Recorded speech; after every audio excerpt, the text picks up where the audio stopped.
صوت صفير البلبلي هيج قلبي السمل، الماء والزهر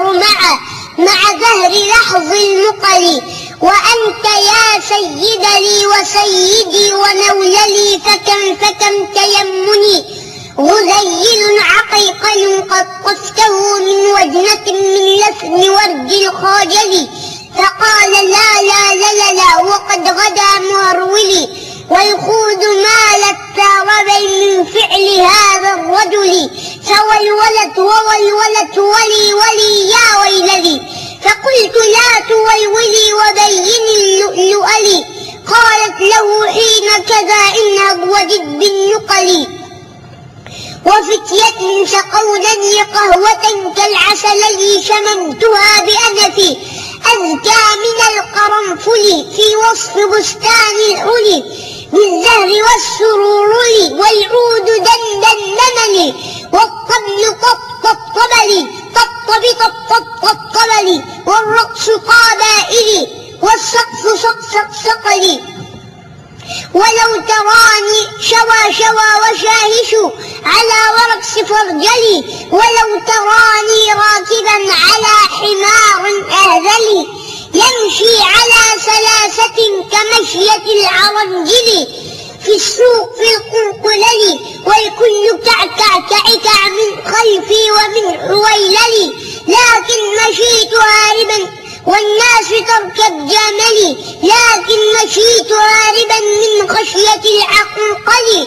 إلى لقاء ملك معظم مبجل، يأمر لي بخلعة حمراء كالدمدمل، أجر فيها ماشيا مبغضدا للزيل، أنا الأديب الألمعي من حي أرض الموصل،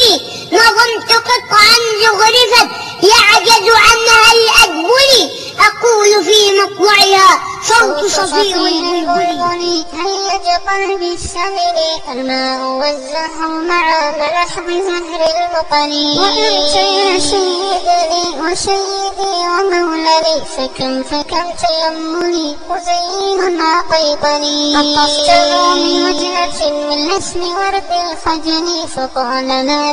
لنا فقد غدا مهرولي، الخوذ مالت طربا من فعل هذا الرجل، فولولت ولي ويلني، فقلت لا تولولي وبيني اللؤلؤ لي، قالت له حين كذا إنها وجد بالنقل، وفتية سقونني قهوة كالعسل شممتها بألفي أزكى من القرنفل، في وسط بستان حلي بالزهر والسرور، والعود دندنلي والطبل طبطبلي طبطبلي، والسقف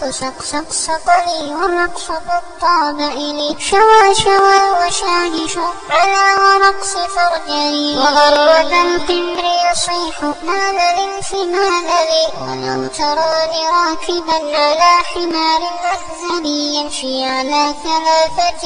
كمشية العرنجل، والناس ترجم جملي بالسوق بالقلقلل، والكل كعكع خلفي ومن حويلني، لكن مشيت هاربا من خشية العقنقل، إلى لقاء ملك معظم مبجل، يأمرني بخلعة حمراء كالدمدمل، تجر فيها ماشيا وبغضيا للذيل، أنا الأديب الألمعي من حي أرض الموصل،